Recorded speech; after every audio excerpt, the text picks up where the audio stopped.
Welcome back. This is part 2 of the custom shower build.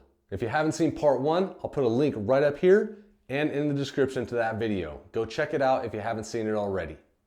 In this video, we're going to pull the forms off the concrete curb, put some sealant down, build a pre-slope for the bottom of our shower, and build these little half walls here. Hang out for a while, guys. Enjoy the video.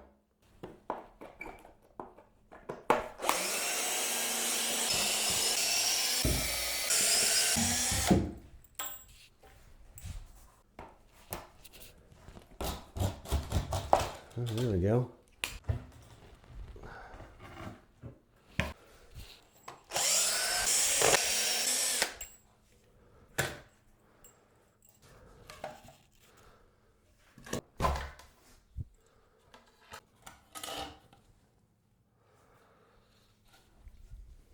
It's not quite as nice as I wanted it to be.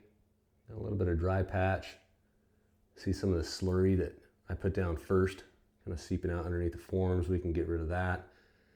The dry pack, well, we'll just have to find a way to cover it up, fill it in, make it look nice. The only part of the concrete curb is going to be exposed is right here where you walk into the shower, and you have to seal concrete anyways, so it's all going to get covered up.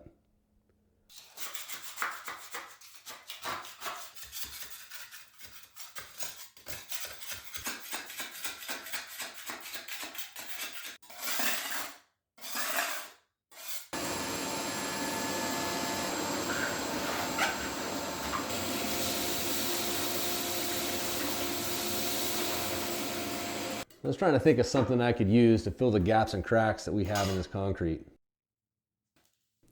When I go to seal this, I don't want to have to worry about my sealant having a gap or anything that has to fill. I want my sealant to go on nice and smooth. The best thing I could figure to fill those little nooks and crannies with was bondo. Might sound a little funny, but bondo sets up pretty quick. It sticks to about anything. And about anything sticks to it.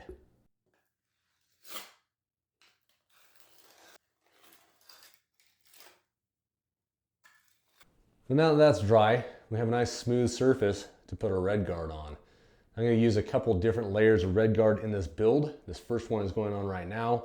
It's going to go up the back side of the curb here, up the wall a little bit, all across the floor over to the drain.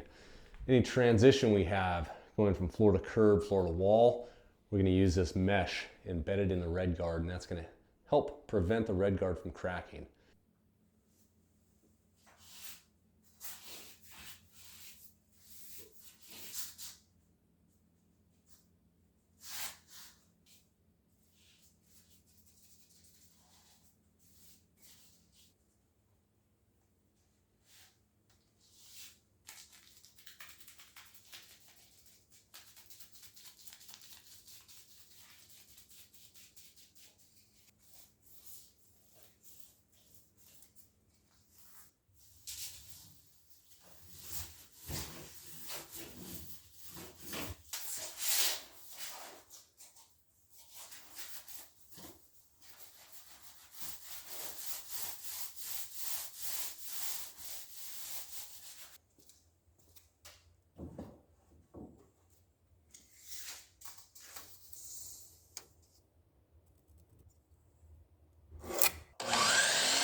turned out all right. Now it is worth mentioning that the reason I can pour this mortar mix, or whatever you want to call it, the reason I can pour this down to basically a 0, super thin, is because I'm building on top of a slab foundation. If I was building on top of a wooden floor, I wouldn't want to do that. I'd want to keep this mortar mix at, I would say, a minimum 3/4 inches thick, just so it has some strength to it. Make sure it's not going to crack. Building on top of a slab foundation, the slab that's underneath this is going to give it all the rigidity in the world. So this is just a pre-slope. It's just to make sure all the water goes toward the drain, or any water that gets down below my actual floor. This is not going to be what the water hits. So let's grab some more Red Guard and get another coat of sealant put in here, just to make sure any water that gets down through the floor goes into the drain.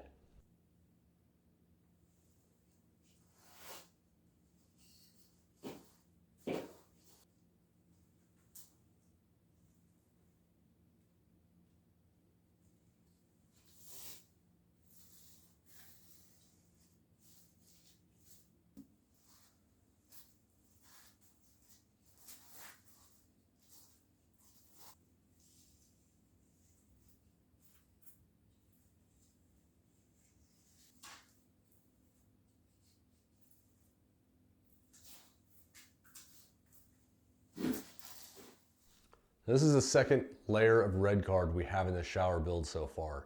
We've got one layer of Red Guard on the slab itself. Then we put a pre-slope on, put a layer of Red Guard on top of that pre-slope. I took the Red Guard up the walls here, past where the paneling is going to go. That way, if any water happens to splash up and get behind the paneling, it comes right down the back side of the paneling into the shower tub, goes right out the drain. You might think this is overkill, but the last thing I want is water getting into my walls and costing me a lot of money and a lot of heartache later. I'd rather go overkill, do stuff 2 and 3 times, seal 2 and 3 times, than have to worry about it later. I'll leave an Amazon affiliate link to all the tools I used in this build.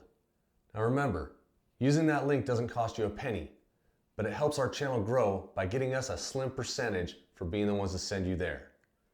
Up next, we're going to pour the actual floor for this shower and get these walls put in and start working on the paneling.